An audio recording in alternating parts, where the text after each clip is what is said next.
All right, puppy. Okay, guys, we are down here with Rip, puppy Rip, for our week 1 video recap. Rip is a big boy compared to his litter mates. So in this video, we're going to go over all of the exercises and behaviors that we've been practicing with the puppies this past week, so you can see their progress, and we'll do this for week 2 and week 3 as well. What are you doing, bub? Just some info before we get started. In your initial confirmation email that you got when you signed up for the program, when you registered, there are some links to some resources in there. So I definitely recommend checking those out now if you haven't already. One of the links will take you to the webpage that has handouts and also the video library. Make sure you watch the videos for week 1. It will help to sort of tie in all the things that I'm doing with Rip in this video. In those videos, I go into more detail of how we train the behavior and why we're training the behavior, okay? So then also you'll know what to keep practicing when your puppy goes home.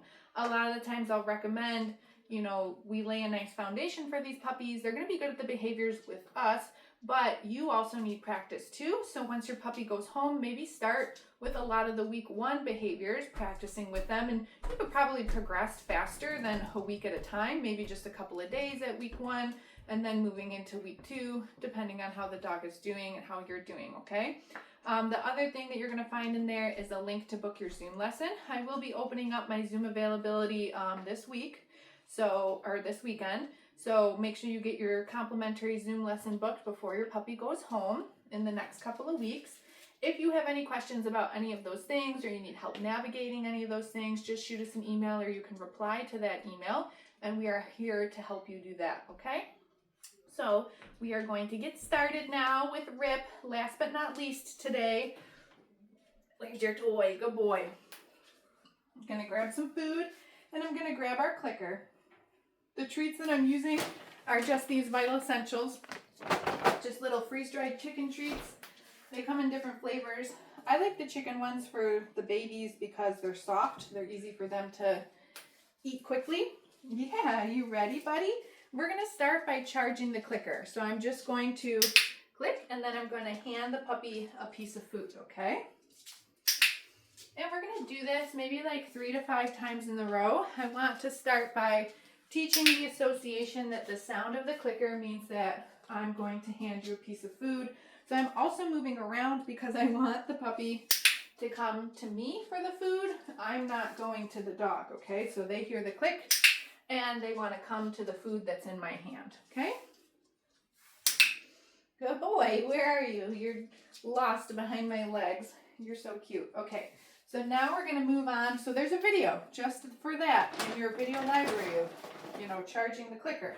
Go into a little bit more detail explaining the clicker there, so make sure that you watch it. Now we're going to practice following a food lure. So this is also essential for training more behaviors. We need a dog who can follow the food in our hand cooperatively. So I like to hold my food reward against a flat palm and underneath my thumb, just like this, okay? I try to avoid holding the food like this because this will invite your puppy to bite your fingers. If we hold the food like this, then the puppy has to lick the treat, teaching them some bite inhibition, that we shouldn't bite humans, that we can use a soft mouth, and that will get us the food, okay? So using this position for holding my food, I'm just gonna bring the food lure to Rip's nose, and you see how he's licking the food? He follows it in my hand, I mark with the clicker, and I release the treat, okay? So let's do that a couple of more times. I'm gonna wait for a pause on the ground before I re-engage with the puppy. There we go. Okay, so many people are like, how do I teach my puppy not to jump on me? And it's that right there. We're just going to teach the dog that putting feet up on you doesn't get them anything.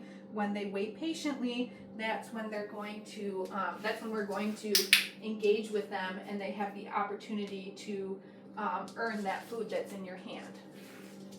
Okay. So we're just teaching Rip to follow the food lure. Do you see how if I turn my palm around, that will turn him around? Good job, buddy.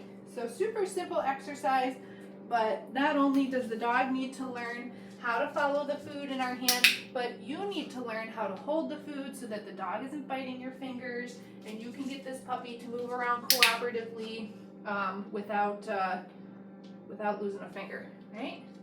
Yeah, there we go. Now we can also start to teach Rip what his name is by pairing it with following the food lure. So it looks like this. Rip. So shortly after I say the puppy's name, oh, this is not Rip, this is Bandit. Bandit, you had a name change. Sorry guys, Bandit. It's crossed off down here, it's not crossed off upstairs. We have been calling him Bandit all week, don't worry. Bandit. I just got confused for a second. Bandit. Super boy. Bandit. I rely on my lists when there's lots of puppies. Ready, buddy? Bandit. Super boy. Bandit. Okay, so you can see how this can start to turn into a recall. Bandit. Having our dog come to us. Now, sometimes we might want to reward our puppy by tossing food on the ground for whatever reason.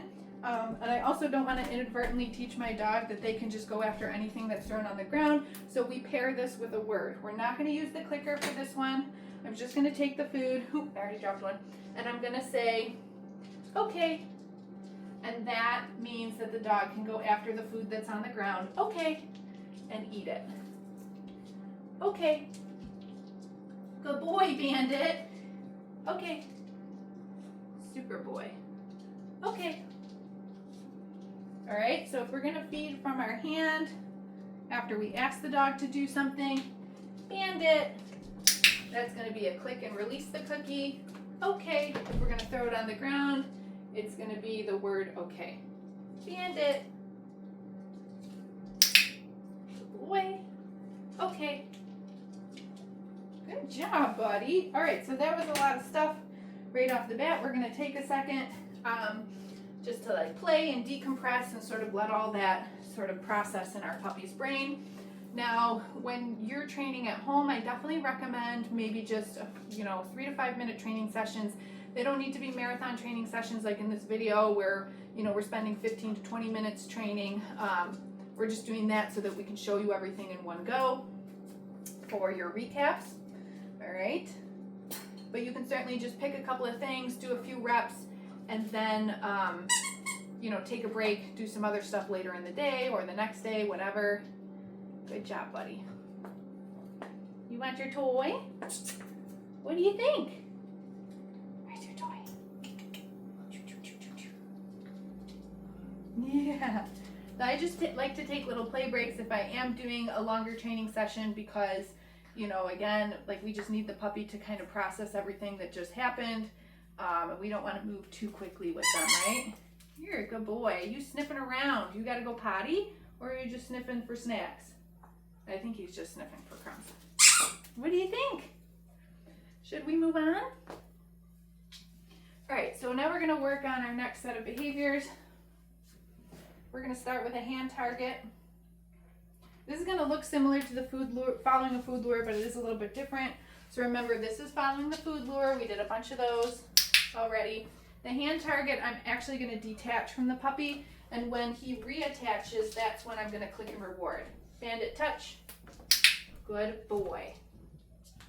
Good job, buddy. Bandit touch. Good boy. Bandit touch. Superman. That's a good job, buddy. So now we're going to try some hand targets without food in my hand. Bandit touch. Good. When he targets his nose to my hand, that's when I'm going to click and feed. Bandit touch. These puppies have no coordination. He tried to turn around, but he just like fell over. Bandit touch. Good boy. You're so cute. Okay, bandit touch. Super. Super job, buddy. All right, now we're going to work on our first position change, which is sit. We are going to use the release word in this behavior as well. So you're going to see how we do that. I have 3 pieces of food in my hand. I'm gonna get Bandit onto that food lure. Then I'm gonna lure him into the sit. Sit. I'm gonna click when he finds it. I'm gonna feed 2 cookies in a row. The third one, okay, releases him out of position. Okay, so let's watch that again. Practice it again. Sit. Super boy. Cookie number 1. Cookie number 2. Okay. If your dog doesn't see the okay cookie, just point it out to him. Okay. Do that again. Sit. Superman. Okay. Should we do one more?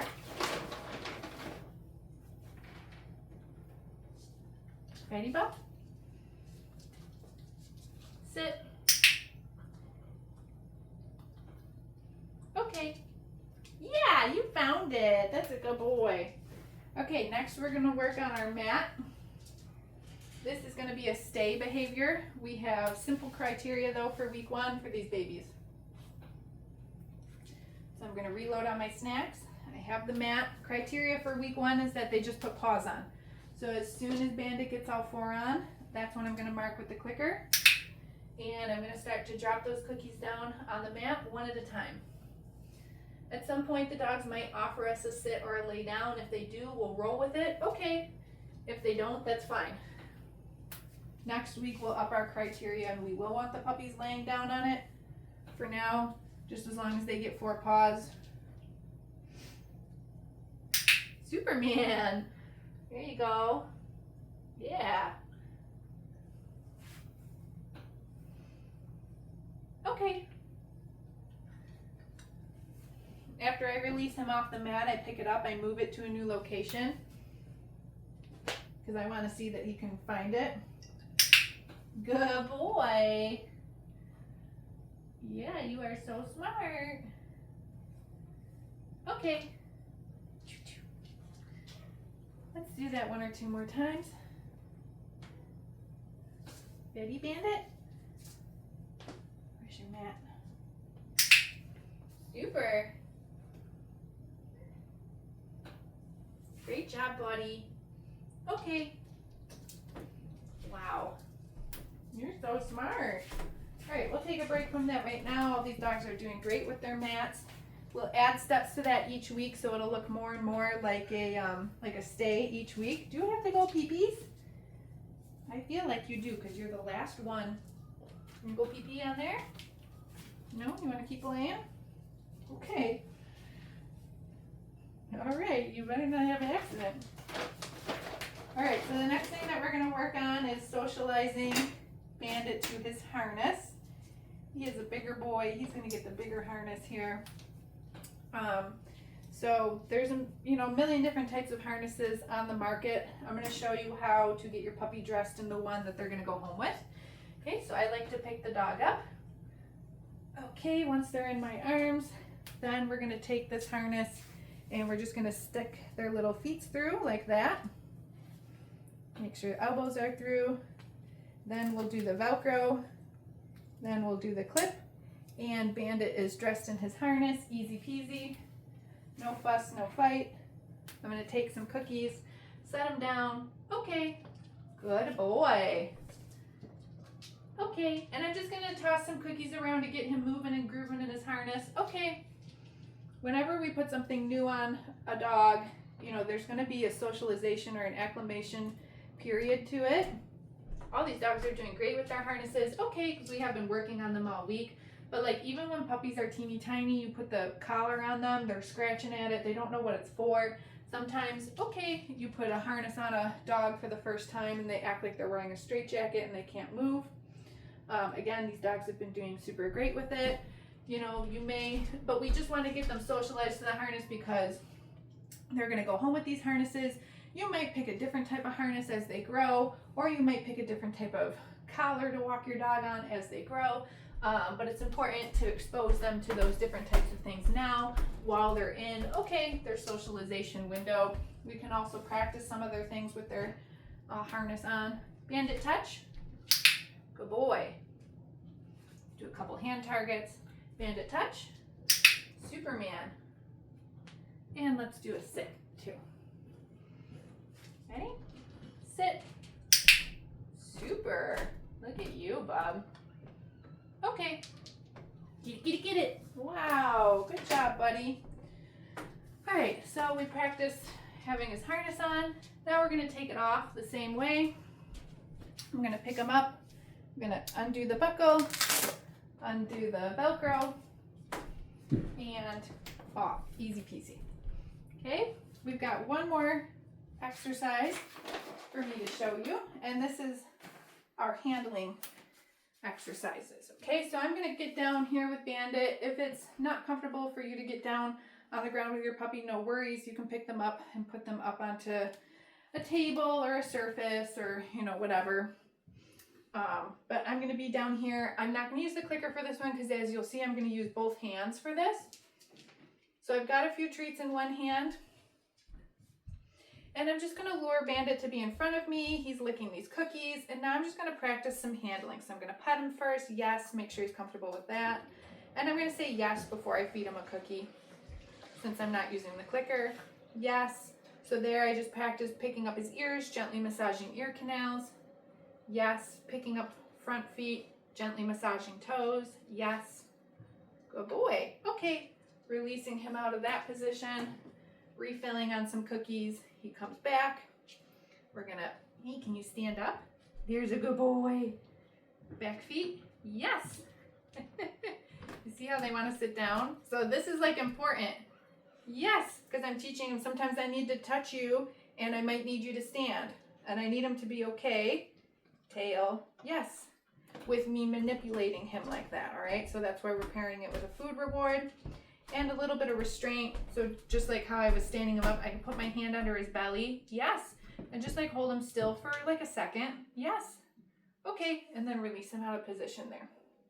All right, so these handling exercises, you know, I strongly believe just as important as sits and downs and stays on the mat and everything else, because your dog is going to require a lifetime of veterinary, and for this breed too, especially grooming care, we need to make sure that our dogs are comfortable and confident with being handled in ways other than just how we pet them at home, right? We need them to be okay with their ears being manipulated, feet, toes, nails, tail. Doesn't mean that you have to groom the dog or trim their nails. It just means that you have to work on training the dog to be okay with being handled, and that's how we do it, okay? So again, make sure that you check out your video library. You get your Zoom lesson booked in the next couple of weeks. Bandit did fantastic. Sorry, I called him Rip at the beginning of the video. And we will see you next week for his week 2 recap. If you have any questions, just shoot us an email.